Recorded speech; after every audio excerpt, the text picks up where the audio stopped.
লীগের সঙ্গে জোট বেঁধেছিল, ওইভাবে জোট ছিল না, কিন্তু এক ধরনের ঐক্যতা ছিল। আত্মকতাকে মন্ত্রিত্ব দেয়নি, বিএনপি দিয়েছিল। এমনকি আওয়ামী লীগ সরকার 2009 ক্ষমতায় আসার পর যখন তারা জামাতের শীর্ষস্থানীয় নেতাদের ধরে ধরে ট্রাইব্যুনালে তুলছিল, মানবতা বিরোধী অপরাধী বিচার করছিল, তখনও কিন্তু বিএনপি নেতৃত্ব, আমি খোদ খালেদা জিয়াকে বলতে শুনেছি, উনি নিজামী সাহেবের পক্ষে কথা বলেছেন, আমি শুনেছি, আপনাদের মনে থাকার কথা। তারা কিন্তু পক্ষ নিয়েছিল, একদম নেয়নি তা কিন্তু নয়। কিন্তু এখন কি মনে হচ্ছে তাদের কর্মকাণ্ড দেখে যে এই দল দুটো একসময় খুব ঘনিষ্ঠ ছিল? মনে হচ্ছে না, বরঞ্চ মনে হচ্ছে তারা পরস্পরের শত্রুতে পরিণত হয়েছে। কয়েকদিন আগে কুয়েটে যে মারামারিটা হলো, দুদিন আগে ছাত্রদের মারামারি, সেই মারামারিতে মূল প্রতিপক্ষ কারা কারা ছিল বলেন? একদিকে ছাত্রদল, আরেকদিকে বৈষম্য বিরোধী ছাত্র আন্দোলন অথবা শিবির। শিবিরের এখানে একটা ভূমিকা ছিল, ছাত্র শিবিরের। পরস্পর পরস্পরকে দোষী সাব্যস্ত করছে, তার মানে সেই প্রেমটা নেই, মূল দলের সঙ্গেও নেই, ছাত্র সংগঠনের সঙ্গেও নেই। কেন নেই? যেমন আমি কয়েকদিন আগে একটা বললাম, জামাতের কেন্দ্রীয় নায়েবে আমির অধ্যাপক মুজিবুর রহমান, তিনি এক জায়গায় বলেছেন যে অতীতে বিএনপির সঙ্গে থেকে জামায়াতের কোনো লাভ হয় নাই। এই যে বলছে যে কোনো লাভ হয় নাই, এই কথাটা কি মানে খুবই সত্য কথা, খুবই সত্য।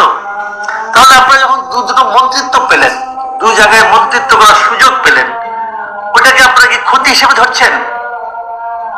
সমাজ কল্যাণ মন্ত্রণালয়, কৃষি মন্ত্রণালয়ের মতো গুরুত্বপূর্ণ দুটো মন্ত্রণালয় আপনারা পেয়েছিলেন এবং 5 বছর সেই মন্ত্রণালয়ে আপনাদের মন্ত্রী ছিল। এটা কি খুব ক্ষতিকর কোনো কাজ ছিল? ওইটা পেয়ে কি বিএনপি দ্বারা কি আপনারা উপকৃত হননি? উনি কিন্তু মুখ পুছে না করে দিলেন, তারা কখনোই কোনো লাভবান হয়নি।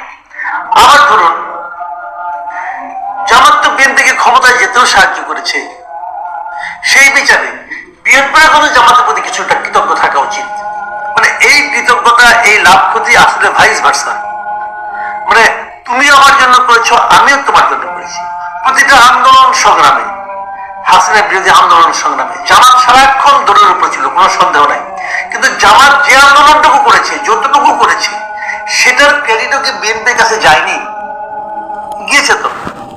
তো নীতিগত বিরোধ থাকতেই পারে, রাজনৈতিক বিরোধ তো থাকতেই পারে, কিন্তু এই যে পরস্পরের বিরুদ্ধে কথা বলা, অনেকটা কাদা ছোড়াছুড়ি করা, এটা কেন?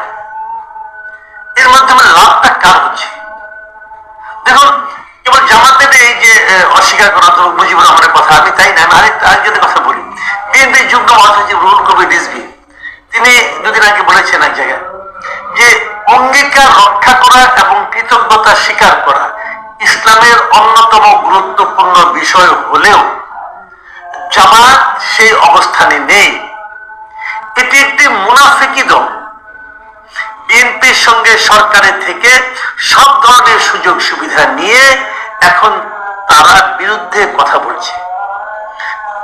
দেখুন, বিএনপির সঙ্গে তারা ছিল, তার মানে কিন্তু এই নয় সারা জীবন তারা বিএনপির সঙ্গে থাকবে, এমন প্রতিজ্ঞা তারা করে, তাহলে তারা দল বিলুপ্ত করে দিয়ে বিএনপি হয়ে যেত। তা তো হয়নি, তারা একটা অন্য দল।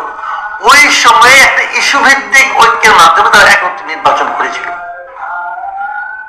সুযোগ সুবিধা নিশ্চয়ই সরকার থাকলে যা পাওয়ার ততটুকু তো পেয়েছে, কিন্তু তার মানে কি এই যে বাকি জীবন তারা বিএনপির সঙ্গে থাকবে এমন প্রতিজ্ঞা তারা করেছে? তারা করেনি। তারা আলাদা ভাবে তাদের রাজনীতি করতেই পারে, তাতে মুনাফিকি হয়ে গেল। এভাবে বলা মনে হয়, আমার কাছে মনে হয় যে ঠিক না। চট করে একটা অ্যাডজেক্টিভ যুক্ত করে দেওয়া, মুনাফিক, এই অ্যাডজেক্টিভ যুক্ত করে দেওয়া, এত সরলীকৃত সিদ্ধান্ত এত বড় নেতার কাছ থেকে আসা মনে হয় ঠিক না। এখন তো দুটো ভিন্ন দল, দুটো দল তাদের মতো করে যার যার রাজনীতি করছে, এটা হতেই পারে।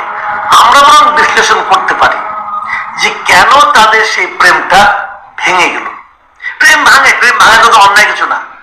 যেমন খুব প্রেম করে বিয়ে শাদী করে তারপর ডিভোর্স হয়ে যায়, এটাও কিন্তু অন্যায় না। একসময় তারা ভাবে আমরা একসঙ্গে পথ চলতে পারবো না, আলাদা হয়ে যাবে, এটা তো ধর্ম বিরোধী কোনো কাজ না, এটা হতেই পারে।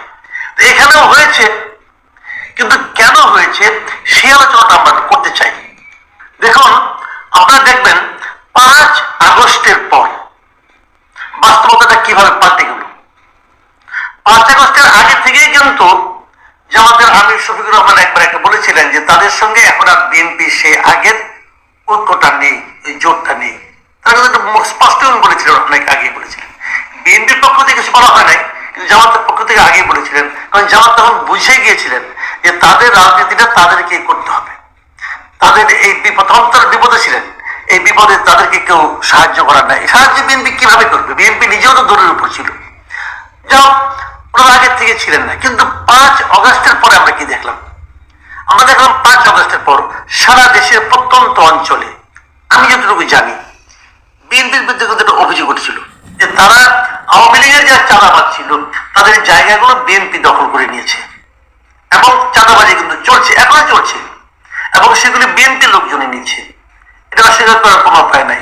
মিথ্যা মামলা দেওয়া, থানায় দালালি করা, মানুষকে এরকম ব্ল্যাকমেলিং এর করা, আটকে দেওয়া, তারপরে একটা মামলায় 320 জনকে আসামি করে সেখান থেকে 25 জন 26 জনের কাছ থেকে চাঁদা নেওয়ার মাধ্যমে নাম সরিয়ে দেওয়া, এই সমস্ত কাজ কিন্তু বেসিক্যালি বিএনপি করছে।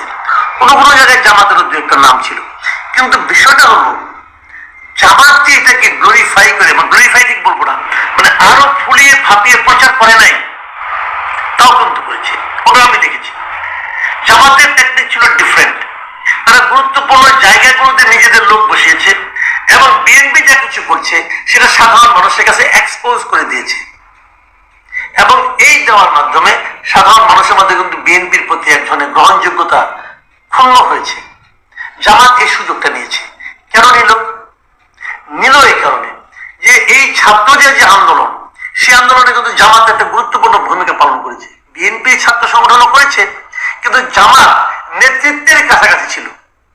মানে যারা নেতৃত্বে ছিল তাদের মধ্যে জামাতে মানে শিবিরের প্রভাব ছিল বেশি তুলনামূলকভাবে ছাত্র দলের চেয়ে। এই সুযোগটা তারা নিয়েছে, এবং এটা নেওয়ার কারণে তারা এরই মধ্যে স্বপ্ন দেখা শুরু করেছে যে তারা হয়তো এককভাবে ক্ষমতায় যেতে পারবে। যেহেতু এখন মাঠে আওয়ামী লীগ নেই, তাদের চিন্তা যে বিএনপিকে বাদ দিয়ে তারা ক্ষমতায় যেতে পারবে। এই চিন্তা থেকে তারা কিন্তু সর্বক্ষেত্রে